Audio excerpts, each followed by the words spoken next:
Garage. Aquí cabe todo el cine. Con Eric Estrada. Retrovisor. Puentes.me.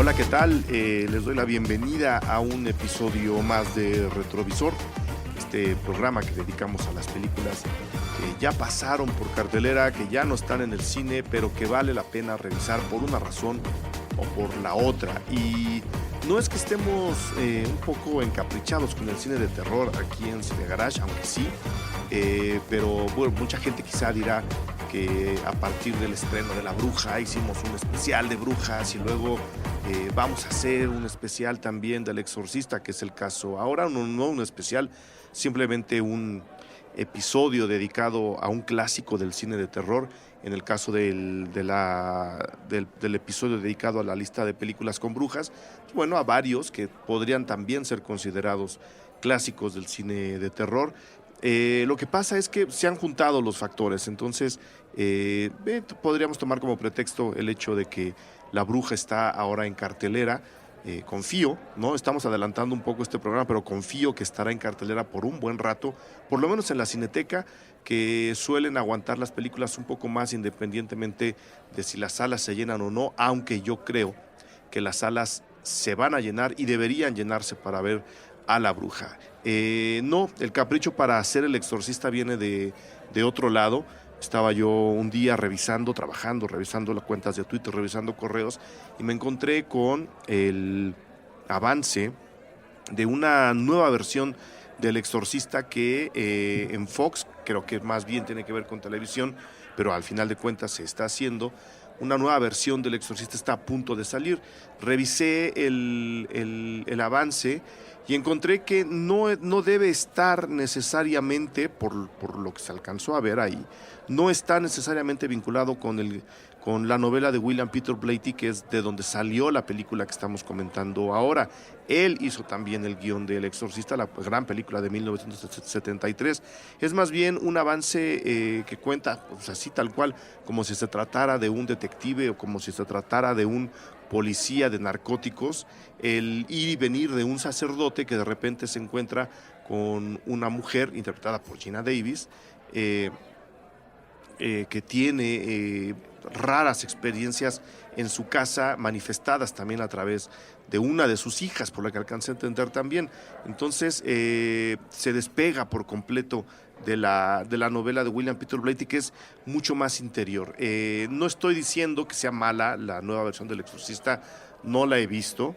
No estoy diciendo que no haya que verla, todo lo contrario. Creo que lo que hay que hacer, el ejercicio que habría que hacer como espectadores y como cinéfilos, y por eso es que estamos haciendo este programa, sería checar el clásico, que ese lo tenemos al alcance de la mano, lo podemos tener prácticamente cuando queramos, checar el clásico y luego ver qué es lo que están proponiendo las nuevas generaciones con este terror ya muy manoseado, ya muy metido a la montaña rusa. Si ustedes escucharon el especial que hicimos de La Bruja, encontrarán la definición de lo que es este cine de terror ya muy macheteado, ¿no? Ya muy metido en cosas que ni siquiera son de cine de terror, que nos hizo favor de desarrollar Russo en ese programa.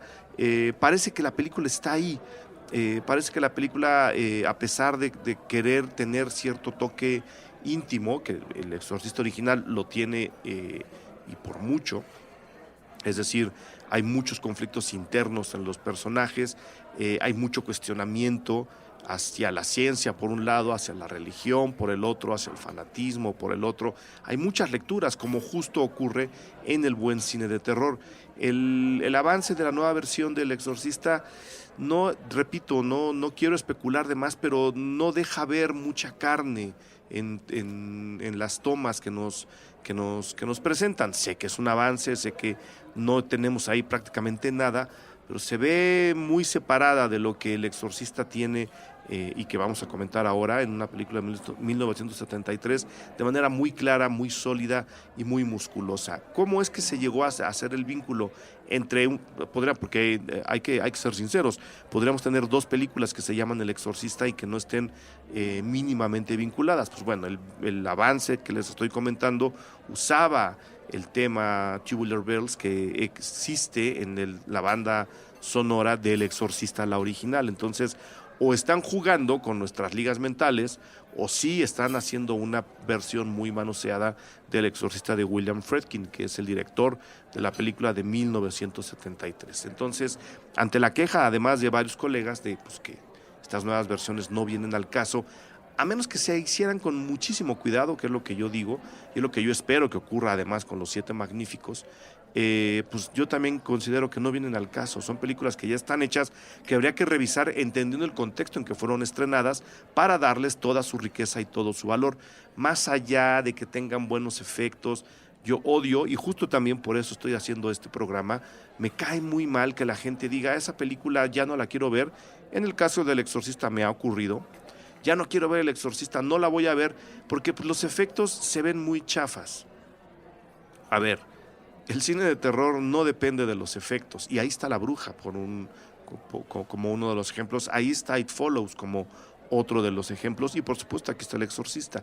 Número 2, hay que entender cuándo fue hecha la película y hay que darle el valor a la calidad de los efectos especiales tomando en cuenta cuándo fue hecha la película, porque si a esas vamos, si en esas nos metemos, los efectos visuales de The Avengers serán muy ILM y todo lo que ustedes quieran, pero hay momentos que se ven realmente caricaturescos y son efectos especiales hechos hace menos de 5 años. Entonces, si a calidad vamos, creo que El Exorcista en ese aspecto, sin retoque digital, tiene mucho mejores efectos especiales, tomando en cuenta el año en que fue hecha, que muchas películas que estamos viendo ahora en cine y en televisión. Entonces, quítense esos prejuicios, quítense esas telarañas, métanse a ver cine, en este caso de 1973, y se van a llevar realmente sorpresas bien interesantes. Agradezco de paso a toda la gente que amablemente nos agradeció y nos felicitó por el programa Otro Retrovisor que hicimos sobre películas de 1956.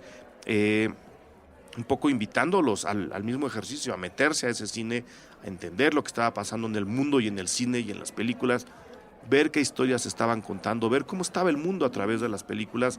Creo que es un enorme ejercicio que nos merecemos y que no nos va a hacer nada mal, sino todo lo contrario. Pues bueno, justo por eso es que decidí hacer este episodio del Exorcista, una película a la cual yo quiero mucho. Creo que de las películas que dispararon mi gusto por estar en el cine y aguantar a pesar de estar pasando un muy mal rato, está El Exorcista. El Exorcista la he visto muchísimas veces, en distintas ocasiones, la he visto en cine, alguna función por ahí en Ciudad Universitaria, en un auditorio, la vi en la escuela, en la Facultad de Ciencias Políticas también la vi, hubo una vez un ejercicio alrededor de la película. Obviamente cuando se reestrenó un par de veces después, principios de los 2000, la volví a ver, porque pues, hubo secuelas y por ahí saltaron algunas nuevas. Luego, cuando se sacó la nueva edición, que le agrega más o menos 10 minutos y algunas tomas, hablaremos de una muy en particular en este episodio, la volví a ver, además en una función, recuerdo mucho, estaba yo en la sala de proyección de videocine, creo que era verano, porque afuera estaba lloviendo, pues como llueve todos los veranos en México, ¿no? A las 5, 7 de la tarde, creo que era la función a las 9, yo llegué a las 7, estaba lloviendo, dejó de llover mientras yo veía la película, pero cuando yo entré había un tormentón, y la vi solo, la vi completamente solo en una sala de proyección en el ya fantasmal Coyoacán, en una no menos fantasmal Casa Colonial, en donde está ubicada esta sala y las oficinas de videocine. Entonces fue una experiencia un poco extrema, a pesar de conocer, a pesar de saber de memoria varias partes de la película, a pesar obviamente del famoso pensamiento lógico y científico que queremos a veces rija nuestras vidas. Yo salí muy alterado de esa función a solas en Coyoacán. Entonces la película la he visto, la he disfrutado, la voy a volver a ver. Nada más a la hora de hacer el guión de esta película ya me entraban unas ganas tremendas de volver a ver la película. Seguramente acabando esta grabación correré a casa y veré de nuevo al Exorcista en glorioso CinemaScope. O como decíamos hace algunos programas, mi buen amigo Julio Martínez Ríos y yo, en glorioso no HD, ¿no? En glorioso 2D, para entrar de nuevo al lenguaje del cine de verdad. Escogí más o menos 13 razones, porque hay mucho de superstición alrededor de esta película, 13 razones para ver El Exorcista. Obviamente hay más, es una película muy rica, es una película que además no merecería ninguna lista para verla. Yo solamente voy a agregar 13 puntos que quiero comentar para tratar de darle justo el valor que la película tiene en su momento y el que podría tener ahora, que se hace, por un lado, cine de terror tan propositivo y tan clásico, y por otro lado, un cine de terror realmente asqueroso, deleznable y muy mal hecho, muy mal planteado. Ahí está, por ejemplo, El Otro Lado de la Puerta, ¿no? Y de ahí nos podemos ir a todo lo que viene al lado de Los Grandes Superiores en el verano de 2016. La película estrenó en 1973, un año importante, un año donde la guerra de Vietnam estaba ahí, una herida muy, muy, muy abierta, que tardó todavía otros 10, 20 años en empezar a cerrar, ni siquiera en cerrar del todo, un mundo muy convulso, un mundo que estaba tratando de reconocerse, ¿no? Yo creo que la verdadera posguerra acaba en esos años, 72, 73. No es gratuito que muchas de las películas de zombies más emblemáticas y después películas ya de caníbales y todo, que también hablaremos, empiecen ahí, ¿no? En un mundo muy desilusionado, en un mundo que estaba a punto de dar un salto tremendo en los años 80, tanto tecnológico como a nivel de comunicaciones, a nivel de pensamiento, por supuesto, la entrada del modernismo, del posmodernismo. Estábamos viviendo en los 70 una especie de último modernismo, una especie de lo último clásico que tenemos se va a quemar en esta hoguera. La película estrena en 1973, después de un rodaje bastante largo, bastante accidentado, al lado de películas muy importantes. Por lo menos en la cartelera norteamericana estaba El Golpe, que acabó arrasando o medio arrasando en la entrega del Oscar de ese año.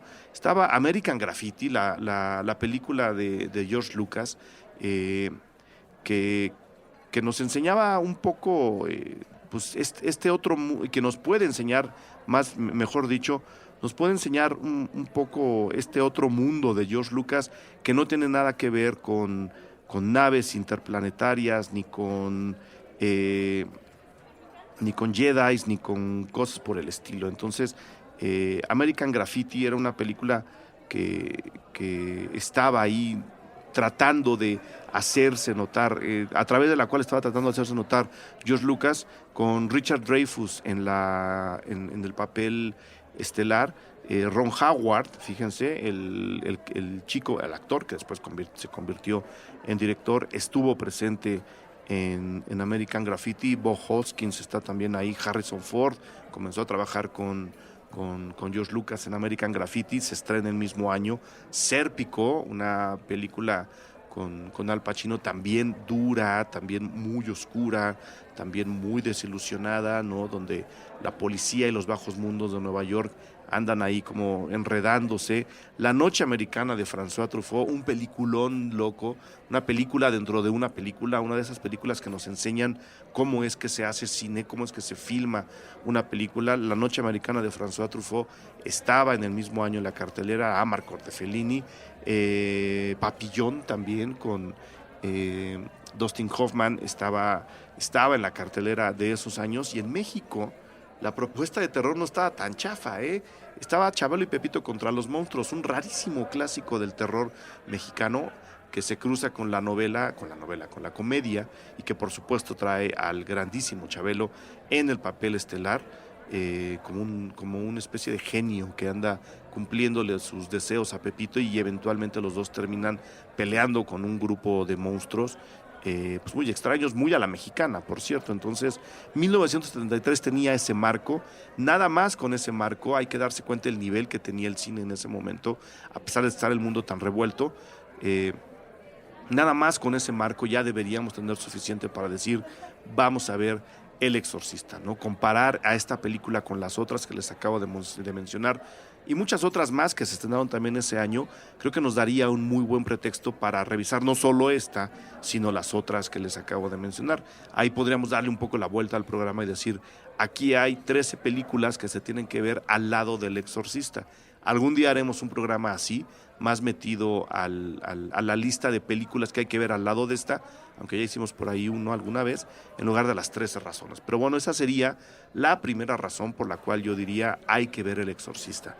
El Golpe, American Graffiti, Sérpico, La Noche Americana, Amarcord, Chabelo y Pepito contra los monstruos y Papillón, solo por dar algunos ejemplos, estuvieron en la cartelera el mismo año que la grandiosa El Exorcista.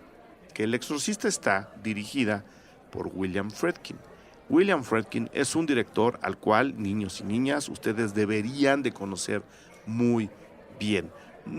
No, lo digo deberían, no porque ya lo deberían tener, sino porque deberían ir a verlo. O sea, deberían ir a revisar sus películas, en este caso empezando por El Exorcista, pero deberían de ver cómo alguien domina tanto y de manera tan eficaz la técnica del rodaje. Yo creo que William Friedkin se puede llegar a ser mucho más famoso por cómo filma que por lo que filma. Sus películas no tienen una temática y quizá no hay una marca de autor tan marcada como la podemos encontrar incluso en Spielberg, ¿no? Que también es un director industrial muy avispado, por supuesto es muy hábil, es uno de los genios que tiene el cine ahora, digan lo que digan.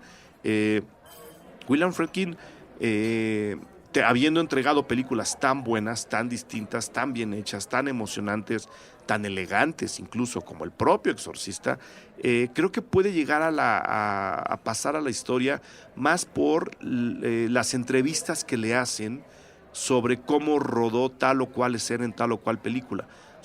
Yo creo que un documental de los rodajes de William Friedkin sería realmente emocionante, muy ilustrador, nos llevaría al pequeño genio que hay que tener para saber cómo acomodar la cámara y cómo resolver problemas de producción sin necesidad de sacrificar las aportaciones creativas o del guión o del maquillaje o de lo que ustedes quieran. O sea, alguien que realmente disfruta el rodaje de una película, creo que es William Friedkin, y justo por eso me parecería que un documental de sus rodajes sería muy ilustrador, sería prácticamente material de universidad.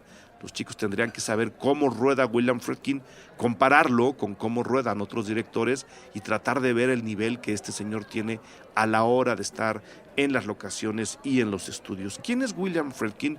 Es un director pues bastante activo, ¿no? Que tenía ya sus ejercicios, había trabajado incluso en la serie Alfred Hitchcock Presenta dirigiendo un par de capítulos, si no me equivoco. No es que necesariamente le guste el terror o el misterio o el cine de género, pero digamos que se encuentra muy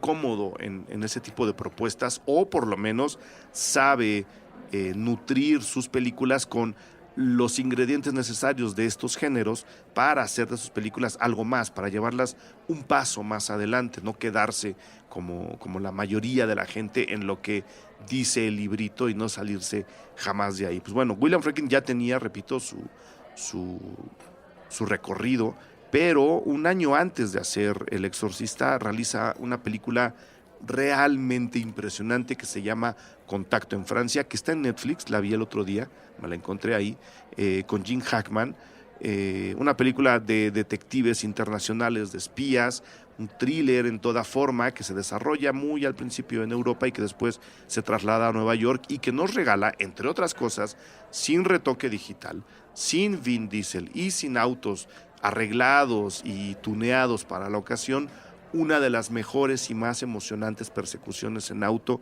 que ha tenido la historia del cine desde su nacimiento.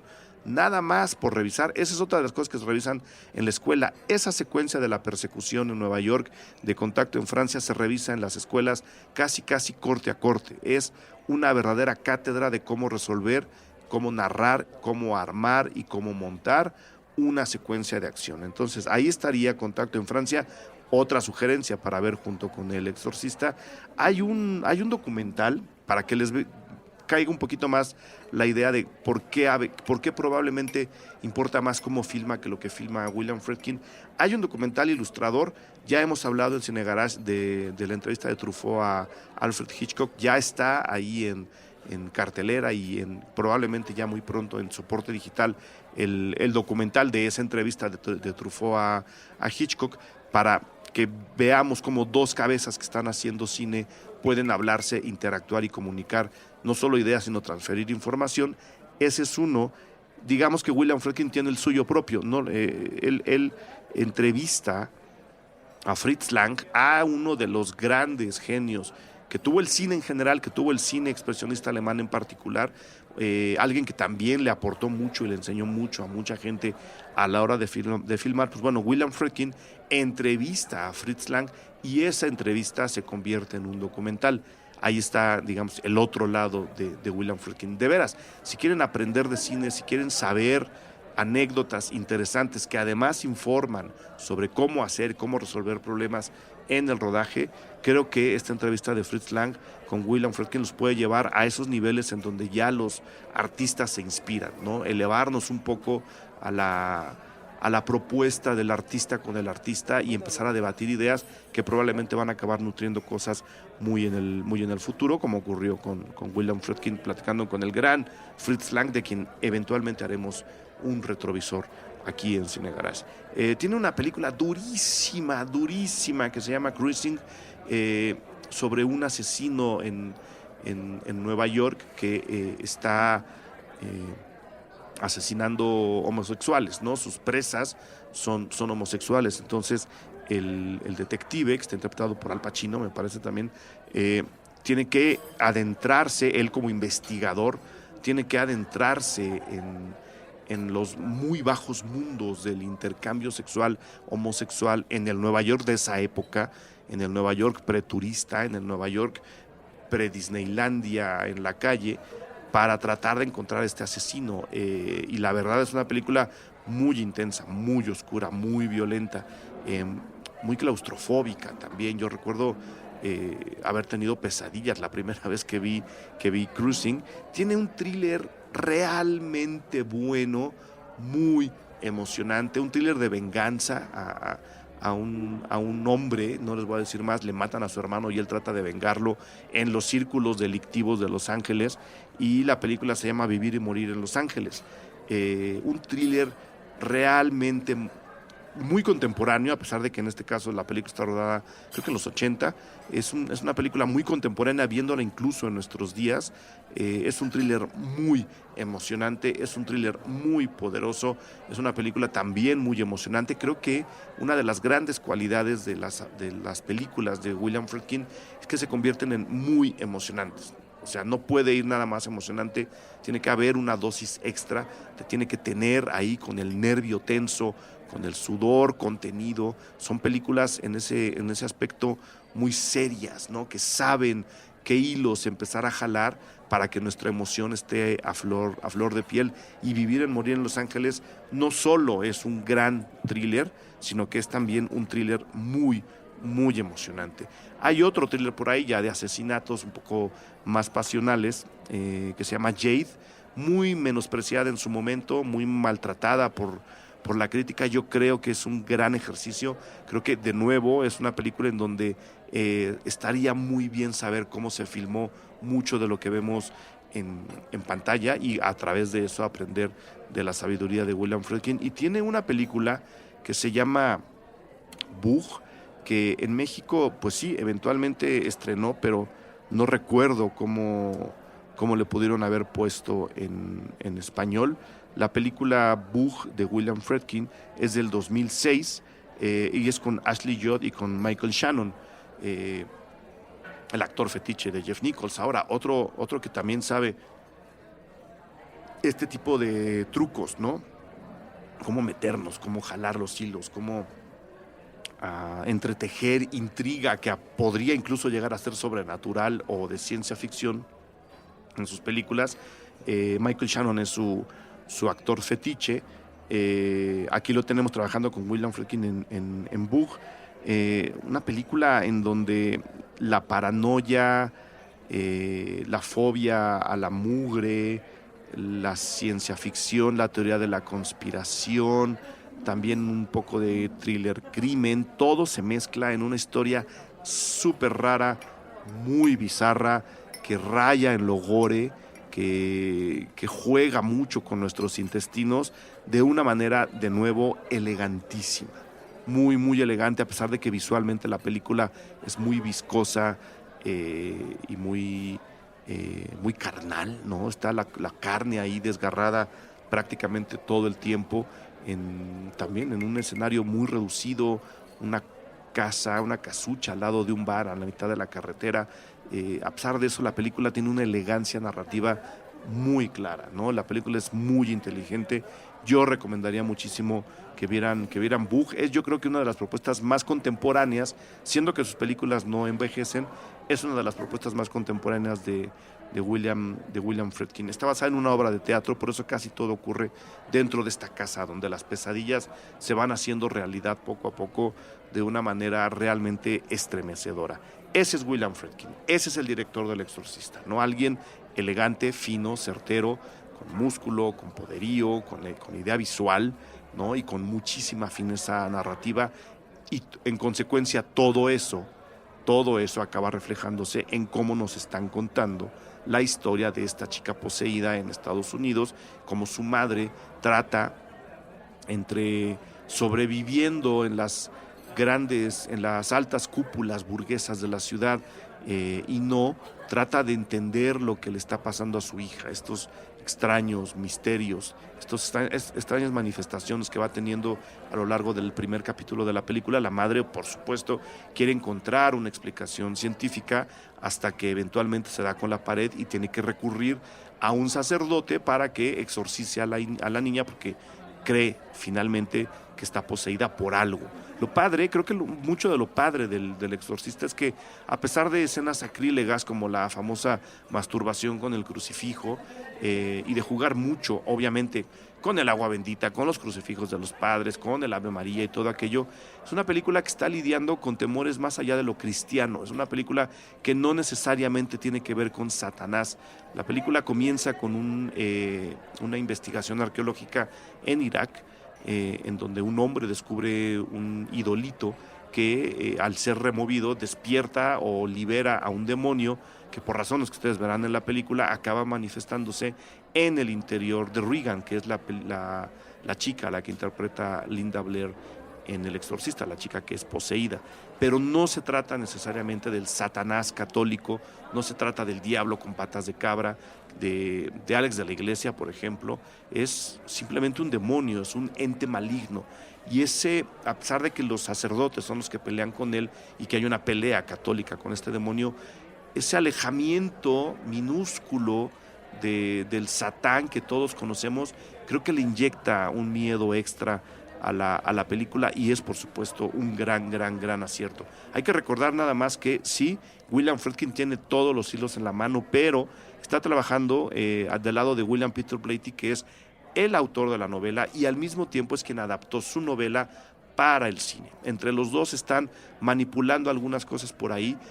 Obviamente las decisiones son de Friedkin, pero mucho de lo que hay en la historia ya viene en origen primero de la novela y luego del guión. Entonces, ese alejamiento que este guión nos propone de la bondad de Jesucristo y de la maldad de Satanás, esta pequeña distancia que toma la película, creo que le acaba proporcionando un pequeño punto extra al terror con el que juega la película. Una película que además se convirtió en la primera película de terror, este es el punto 3 apenas, la primera película de terror nominada para mejor película en la entrega del Oscar de su año, es decir, la de 1973. Nunca en la historia del Oscar una película de terror había sido nominada a mejor película del año. Nunca una película de terror había llegado a esos niveles. Recordemos que el terror, para mucha gente académica, especialmente la más conservadora, el terror y la ciencia ficción son géneros menores, son géneros que no voltean a ver, a los cuales no les dan mucho mérito. Entonces, normalmente esas nominaciones quedan muy fuera de lo que las academias acaban considerando para premiar. Tan fuera que, siendo esta la primera película que pudo haber conseguido el Oscar como mejor película a través de una narración de terror, las que vienen después son todavía escasas, ¿no? El género, repito, está muy menospreciado por la academia. Después del Exorcista hubo nominaciones para Tiburón, que es horror, digamos, ¿no? Obviamente es una metáfora horrorífica. Tiburón de Steven Spielberg. Después nos saltamos hasta El silencio de los inocentes, que aunque es un thriller, que aunque es una detective, también tiene su dosis de horror, ¿no? El pozo donde está encerrada la víctima, este desollador, el asesino en serie que además es caníbal, los sótanos, las casas, este mundo oculto en los áticos y en los sótanos de los Estados Unidos. Creo que merecidamente podría acomodar al Silencio de los Inocentes en el apartado del horror. Después de eso, otra nominación fue para El sexto sentido de Shyamalan, que por supuesto es una película de fantasmas. Y para acabar nos vamos con Darren Aronofsky y El cisne negro. Esas son las únicas películas que han sido consideradas por la academia, películas de terror o de horror, las únicas que han sido consideradas por la academia como posibles ganadoras a mejor película del año. Así de mal ven al cine de terror y todavía hay más datos. Por ahora voy a hacer la primera pausa de este programa, pero regresamos en nada para seguir dando las otras 10 razones para ver El exorcista.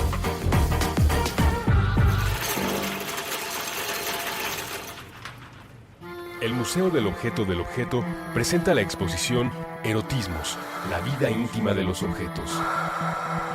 ¿Qué pueden decir las cosas sobre nosotros? Erotismos, sobre nuestros deseos, sobre las historias que nos aceleran la sangre.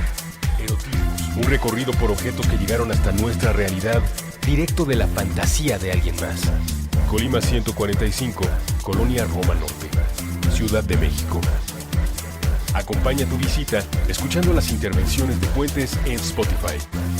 Busca la playlist de Erotismos Modo. En configuración, activa la reproducción con crossfade de 12 segundos y reproduce la playlist en el orden original. Erotismos, la vida íntima de los objetos. Martes a domingo de 10 a.m. a 6 p.m. Del 20 de abril al 28 de agosto 2016. Spotify y Puentes invitan.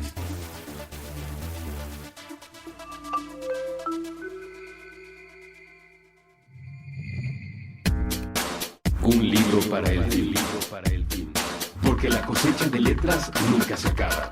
Con Eduardo Limón.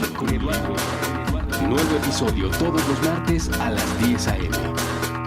Puentes.me.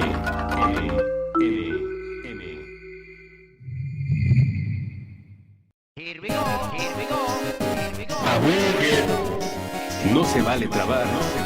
Con Andrés Boludo Durán y Armando Razo. Nuevo episodio todos los martes a la 1 p.m. Puentes.me.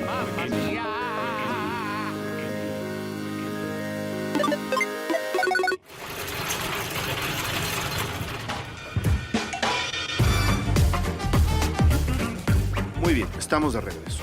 Ya dimos 3 razones para ver El exorcista, ahora vamos a dar otras 10 para que tengan ustedes 13 y su superstición se dispare después de ver la película. ¿En dónde nos habíamos quedado? Tiburón. La escena del Spider-Walk. Ya les conté más o menos la historia, entonces digamos que Regan es poseída por este demonio, es manipulada interiormente por este demonio, torturada. Y empieza a manifestar esta tortura y esta posesión a través de situaciones muy, muy extrañas. Hay una escena en la que Regan baja a la mitad de una de estas fiestas ultraburguesas de su mamá y la castiga orinándose junto al piano, ¿no? Mientras la fiesta está escuchando música, llega esta chica bastante perdida, completamente un poco sonámbula, y orina junto al piano. Y esas situaciones y esos comportamientos van llegando a niveles pues ya muy, muy alarmantes. Uno de ellos involucra una escena que es conocida como la escena del Spider-Walk o de la caminata de la araña, en la que Regan sale de su habitación, la madre está abajo revisando la casa, haciendo algunas cosas, y escucha ruidos extraños en el piso de arriba, que es donde está la habitación tanto de ella como de su hija. Ellas dos viven solas y oye ruidos como si alguien caminara de manera muy extraña. Y en algún momento, espantadísima la mujer, interpretada por Ellen Burstyn, un papelazo que hace, además, una de las mejores actrices que hemos tenido y que tendremos, muy asustada ve como su hija viene caminando de espaldas con las piernas y los brazos tocando el suelo, es decir, como hacen las contorsionistas y las gimnastas que estando de pie se doblan hacia atrás y tocan el suelo con las palmas de las manos, encorvando la cabeza y por supuesto la espalda, y por supuesto viendo ellos de cabeza al resto del mundo. No solo la ve caminar de esa forma, la ve bajar por las escaleras de esa forma. Pues bueno, esa es la escena conocida como la Spider Walk y se hizo muy famosa porque se editó el propio William Friedkin la sacó de su corte original de la película. Primero pensó que era demasiado, ¿no? que el efecto era pues muy choqueante, muy extremo, digamos, y que aparecía además muy al principio en la película, cuando el resto de las manifestaciones raras de la niña pues van ocurriendo de manera un poco más gradual. Entonces William Friedkin sintió que aparecía muy pronto en la película y después a la hora de revisar los trucos se dieron cuenta que pues la chica que les había ayudado a hacer la escena, una contorsionista que se llamaba Linda R. Hager, pues bueno, por circunstancias de los efectos mecánicos de la época, sí doblaba la espalda, sí tocaba con los pies y con las manos el suelo y las escaleras, pero levitaba además. La chica venía colgada con un arnés y unos cables que la iban más o menos guiando, unos cables que iban hasta el techo y que la cargaban para que no caminara así de manera real. Entonces se dan cuenta que el truco no había salido al 100%, que las palmas no estaban completamente en el suelo, que además el efecto aparecía muy pronto en la película y que, otra cosa, los cables se notaban, ¿no? Ahora, con el famoso retoque digital, ese tipo de trucos siguen existiendo. Ahí están todos los vuelos de todas las películas de superhéroes que tenemos. Muy claramente, además, en la última X-Men se ven mucho estos saltos hechos con arneses y con cables. La gran ventaja que tienen ahora los directores, los fotógrafos y los chicos de efectos es que esos cables se pueden borrar con retoque digital. Cuando El Exorcista se hace en el 1973 no existe nada parecido al retoque digital, entonces William Friedkin dice, quitemos la escena, ¿no? Está de más, por el momento no funciona, no me gusta cómo se ve, no me gustan los cables, sale. Pero obviamente alguien la ve y empieza a circular la información años después sobre la famosa escena en la que Regan bajaba caminando como una araña las escaleras de su casa, una escena además muy desconcertante. Yo la vi justo en la nueva edición del Exorcista, la que salió poco antes del estreno de la última película del Exorcista, la que trataba de contar la precuela de esta película, una cosa realmente horrorosa, no se la recomiendo. De hecho, la única película del Exorcista que recomiendo en la serie que hubo, porque hubo segunda parte, hubo esta precuela, es esta, la de William Friedkin. No revisen nada más, no pierdan su tiempo, no les va a aportar nada. Se reestrena la película ya con la posibilidad de corregir visualmente estos errores y además con el mundo sabiendo qué es lo que había pasado con El Exorcista. Es decir, el hecho de que la película hubiese envejecido esos años y con ello hubiese envejecido la audiencia que la vio y que con ello hubiera habido toda una nueva oleada de jóvenes y de nuevos cinéfilos que la revisamos tanto en VHS como en DVD como en cineclubes, de alguna manera haría que no pareciera tan pronto la aparición del Spider-Walk en la pantalla. Digamos que ya el mundo estaba entrenado y ya conocíamos mucho de lo que pasaba después como para asimilar esta pequeña exageración de una manera un poco más natural. William Friedkin lo detecta y dice, metamos la escena, metámosla donde iba, retoquemos, borremos los cables y vamos a sacar una secuencia bastante perturbadora. Es decir, no había que decirle a la gente hacia dónde íbamos, ya sabíamos cómo iba la película. Yo creo que el 90% de la gente que vio el reestreno ya había visto la película. Entonces, esta pequeña exageración podría llegar a pasar desapercibida. Incluyen la secuencia y la verdad, les digo, es realmente desconcertante. no les voy a dar más detalles. Nada más repito el nombre de la pobre contorsionista, que sí está en los créditos. Es una película muy documentada, Linda R. Hager. Se estrena la película, ¿ok? La película llega a los cines. Hay muchísimos clips en internet que hablan, y hay un par de documentales también que hablan sobre el estreno y lo que ocurría en las proyecciones de la película, no sobre cómo se hizo la película, no sobre dónde se inspiró tal o fulano o perengano, sino qué ocurría en las funciones de la película. Es una película, y esto es, antes de dar ese punto voy a dar el siguiente. El Exorcista, así como está contada, con ese trabajo visual y con ese trabajo de efectos especiales, fue probablemente la película de terror que rebasó de manera tan clara las fronteras mismas de su género. El cine de terror, hasta antes del Exorcista, no era tan visualmente explícito. No estaban, o sea, sí habíamos visto demonios, sí habíamos visto brujas, por ejemplo, sí habíamos visto espíritus y aparecidos, pero no había una interacción tan violenta y tan gráfica en la pantalla entre estos mundos. Lo sobrenatural nunca se había visto como se vio en El Exorcista, con una chica vomitando color verde, a la cual le daban vueltas la cabeza, la cual además hacía su spider walk, que se enfrentaba directamente con un sacerdote. Era una guerra real. Hay gente que ha descrito esta película como una película pornográfica de horror, es decir, se ve todo. La pornografía, el chiste de la pornografía como término, es que las cosas sean explícitas, sin trucos. Por supuesto, aquí no hay trucos porque los demonios no existen, o eso creemos, pero de que es explícito, no nos están ocultando nada. No es, una vez más, una película de espantos detrás de la puerta, es una película donde vemos dónde están las cosas y vemos lo que está sucediendo. Pero creo que el cine de terror no había alcanzado estos niveles y no había rebasado sus propias fronteras hasta que se hace El Exorcista. Ya después, y además utilizando una técnica bastante más vieja, llegan películas que juegan al impacto visual, quizá de manera muy gratuita, también con su onda, pero sabiendo que la línea ya había sido trazada por El Exorcista, ¿no? Y entre esas películas, pienso por ejemplo en Holocausto Caníbal de Ruggero Deodato, donde ya lo pornográfico llega a niveles pues realmente sorprendentes, ¿no? Ahí sí no se están ocultando ningún tipo de detalles. El Exorcista, con esta elegancia y esta fineza que ya les había dicho de William Friedkin, es evidente, es muy visual, es muy gráfica, pero no es, digamos, grotesca.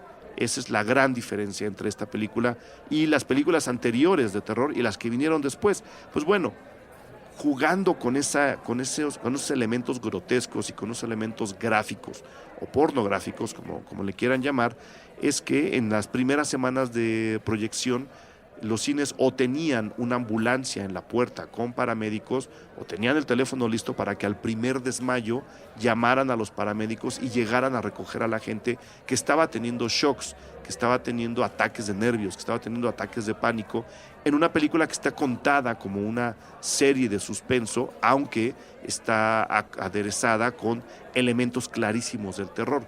El terror de la película no está tanto en lo que vemos, que sí es muy gráfico y que sí es muy descorazonador. La transformación de Linda Blair es alucinante. Está más bien en la generación del suspenso, en lo que les decía hace rato, en el mundo interior de estos personajes que están dialogando, como uno representante de un dios y el otro un representante de un demonio. Estamos hablando de conflictos muy internos de los personajes. Ahí está el suspenso, ahí está el verdadero terror de la película, aunque por supuesto todo viene envuelto en una capa muy, muy elegante de efectos especiales y de maquillaje. Entonces, ahí les dejo otro dato. Había paramédicos listos para llegar a las funciones de la película, que empezó además de manera muy clara su camino a las leyendas urbanas y a la cultura popular, a la cima de la cultura popular. Ya desde el avance la película había empezado a sonar. Tuvo 2 o 3 avances ya muy claros que nos daban la historia, que nos decían cómo iba el asunto, pero el avance original de la película, que les vamos a dejar pegado aquí en la bitácora, fue prohibido en varios cines. La gente se quejaba y decía que era demasiado terrorífico, que no podían aguantar ese pequeño corto de dos minutos y medio que aparecía antes de la película que ellos fueran a ver. Y este avance es muy curioso, se habla mucho también de las inserciones subliminales de la película, el rostro del demonio que aparece por ahí de manera muy notoria para ser subliminal, diría yo, pero aparece por ahí en algunas escenas como en flashes, lo vemos por ahí como flotando. Nadie más se da cuenta de la existencia, de la presencia de este demonio, pero ahí aparece, ¿no? Y esa misma cara con esa misma idea de Flash es lo que está enseñando este primer avance que les cuento. Vemos como un taxi llega a casa de esta chica, deposita al sacerdote, una de las imágenes icónicas del cine de terror, la silueta de Max von Sydow bajo la farola enfrente de la casa, que fue el póster además de la película y que probablemente siga siendo la portada del libro de William Peter Blatty. Eso lo muestra el avance a los primeros 10 segundos. Todo lo que viene después son flashes en blanco y negro del rostro del demonio intercalados con el rostro de Linda Blair maquillada como el demonio. Eso es todo lo que hay. Pues bueno, con eso, ya nada más con eso, la gente tenía suficiente. Mucha gente se quejó y varios cines prohibieron el avance del Exorcista antes de sus películas. Desde ahí empezaba el asunto. A la hora de rodar, los efectos que William Friedkin utilizó para espantar y para conseguir las reacciones de sus actores no fueron realmente ortodoxos. Él necesitaba varias caras de sorpresa, varias caras de espanto, varias reacciones de disgusto, porque aquí tenemos que ver con sustancias muy raras, ¿no? Con fluidos internos al mismo tiempo de sangre y aguas benditas, y para conseguir las reacciones de sus actores, desde el susto repentino que conseguía a veces disparando balas de salva detrás de ellos o gritándoles desde la oscuridad de la dirección para que reaccionaran, hasta bofetadas directas sobre los actores, ¿no? Para hacerlos entrar en papel y para agitarlos y sobresaltarlos. Y no me extrañaría que esta escena del vómito verde sobre el rostro de Jason Miller haya sido también un poco intencional. Ya les dije, William Friedkin asustaba y picoteaba y hacía todo tipo de trucos detrás de cámaras para espantar realmente a sus personajes. Cuando Regan, vomita sobre el padre que la está exorcizando, Jason Miller hace una cara realmente de disgusto, ¿no? Se sabe que era el vómito, se sabe cómo se hizo el truco, está documentado, pero se suponía que esa sustancia verde, que no es otra cosa sino sopa de chícharos, cayera en el pecho del actor. Como cae en su cara y lo agarra de sorpresa, y además seguramente tiene una consistencia realmente desagradable, la cara de disgusto que tiene es completamente natural. No me extrañaría que esa falta de puntería también sea cosa de William Friedkin, que él haya dicho, levántala, dale en la cara, aunque él crea que le vas a dar en el pecho. Así se las jugaba, así más o menos sacó las reacciones que necesitaba de sus actores. El trabajo de maquillaje, señores, es realmente alucinante. También hay documentales enteros sobre cómo se maquilló a Linda Blair para transformarla de una chica adolescente súper guapa, súper linda, en este monstruo que acaba de poseer a la chica, porque obviamente las facciones se le deforman. El Exorcista además fue tan clara y tan, ¿cómo lo podemos decir? Pues sí, tan rompedora, que acabó un poco dejando marcados los lineamientos de cómo se debe ver una persona poseída en el cine. Pues bueno, ¿cómo se debe ver? Como Linda Blair. Sesiones de maquillajes larguísimas, prostéticos, añadidos, pelucas. Hubo un trabajo ahí realmente muy interesante, muy de aplauso, para conseguir los rostros y los ambientes que tenemos como efectos visuales y como maquillaje, ¿no? Hay un momento en el que del torso de Regan salen las letras que deletrean "Help me", ayúdenme, cuando le están hablando a ella y es el demonio que no la deja hablar. Ella, desde el propio interior, de su propio interior, rasca por dentro y escribe las palabras "Help me". Pues bueno, eso es un efecto mecánico. Ahora sería prácticamente cosa de niños hacerlo en digital, es un efecto mecánico. Max von Sydow también fue envejecido de manera mecánica a través de maquillaje. Él no tenía la edad del padre, le agregan 20 años a la hora de hacer trucos con látex y pegamento en su cara para que eso se le resecara. Sesiones, repito, de 3 horas, 4 horas, nada más para conseguir la edad en caso de un personaje y la apariencia de poseída en el caso de otra. William Peter Blatty, autor de la novela, dice que esta está inspirada en un exorcismo real ocurrido en 1949, aunque ese exorcismo le ocurrió a un niño y se desarrolló a lo largo de 6 semanas, ¿no? Él dice que hay un padre que aclama haber hecho, que en sus homilías presumía haber realizado este exorcismo. Ahí quizá tengamos el primer vínculo con el avance de esta otra película, de la nueva versión que yo les decía. Parece que va más por ahí, ¿no? Que va más por la onda. Vamos a seguir al padre en sus sesiones espiritistas de exorcismo, a ver cuánto tiempo nos dura. Pues bueno, se inspira en el exorcismo real, escribe la novela, adapta la novela al guión y acaba ganando el Oscar al mejor guión adaptado. Hay todo tipo de leyendas, para ir cerrando, hay todo tipo de leyendas alrededor del rodaje del Exorcista. Una vez que terminó la película, digo, esto es dato trivia, superstición. Obviamente estamos hablando de un cruce muy desafortunado de circunstancias, de una manifestación también muy desafortunada de curiosidades y de accidentes que provocaron que 9 personas vinculadas a la producción de la película murieran después de que esta fuera estrenada. No necesariamente al día siguiente, no necesariamente a la mañana siguiente, ni a la semana siguiente, fueron muriendo poco a poco, pero de manera pues muy notoria, por lo menos para la gente que participó en la película, quizá no tan separados en el tiempo. Esas 9 muertes están en una larga lista de incidentes raros, algunos de ellos todavía sin explicación, que ocurrieron alrededor del rodaje del Exorcista. Hubo también un incendio misterioso que acabó con el set un fin de semana, ¿no? Se incendia el set, digamos, casi por nada. Pues bueno, es otro accidente que ocurre con la película. Y esto sí está como más directo al estreno, casi después del estreno.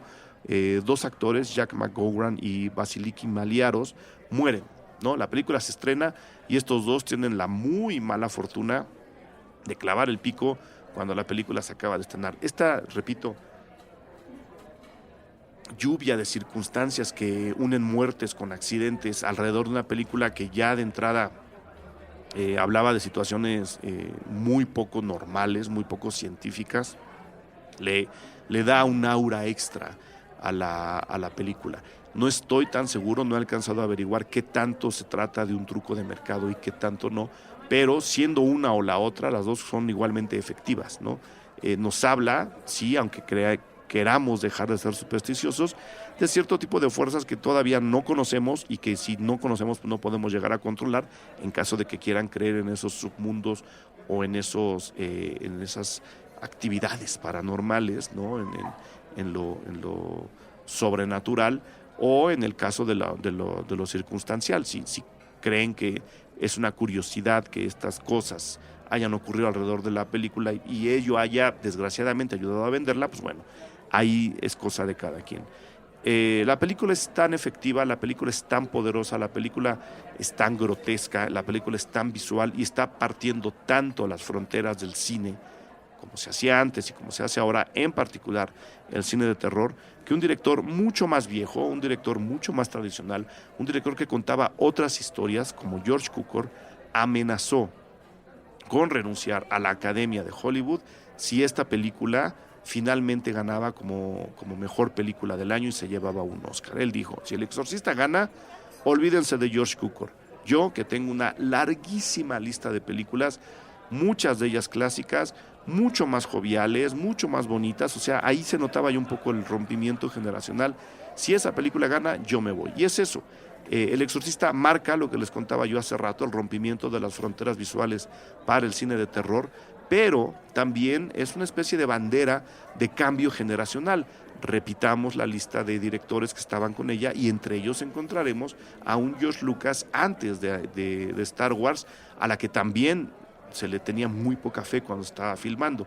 Entonces sí, acaba plantando una bandera de rompimiento generacional que se explica mucho revisando algunas de las películas más famosas de George Cukor, Mujercitas del 33, en su versión, tiene su propia versión de Romeo y Julieta del 36, tiene Gaslight en 1944, tiene Born Yesterday de 1950, tiene una de las versiones, creo que es la primera de Nace una estrella, con Judy Garland en 1954, tiene Mi Bella Dama con Audrey Hepburn en el 64, y tiene este muy bonito cuento llamado El Pájaro Azul de 1976. Ese es el cine que Hollywood estaba cobijando y quería anidar, ¿no? Y ese es el cine que estas viejas cabezas habían consolidado, habían dejado ahí, habían cuidado y procurado. De repente llega un señor contando la historia de una niña a la cual invade un demonio y a la cual le tenemos que sacar todo de dentro, incluido el vómito verde, y por supuesto estos ponen el grito en el cielo y dicen: eso no se puede hacer. Ahí está la importancia histórica del Exorcista, más allá de si espanta, más allá de si tiene buenos efectos, que repito, si espanta y si tiene buenos efectos, pero hay que ubicarla en su contexto, hay que entender dónde estaba ubicada, dónde estaba parada para poder apreciarla ahora en todo su esplendor. Ahí se las dejo. Creo que es una película que vale la pena checar más de una vez, es una película a la que hay que estudiar, especialmente ahora que el cine, repito, está entrando a una etapa nueva pero muy clásica y sigue explotando cosas realmente vergonzantes y vergonzosas por otro lado, ¿no? Con películas que juegan a la montaña rusa, que están espantando con sustos y apariciones de segunda categoría. Ustedes escojan cuál de los dos les gusta, pero creo que un buen fiel de la balanza puede ser El Exorcista. Tratar de ver en dónde están cayendo estas nuevas propuestas o estas propuestas ya repetidas, estos refritos, y ver en dónde estaba el cine de terror en 1973, cuando cambió para siempre.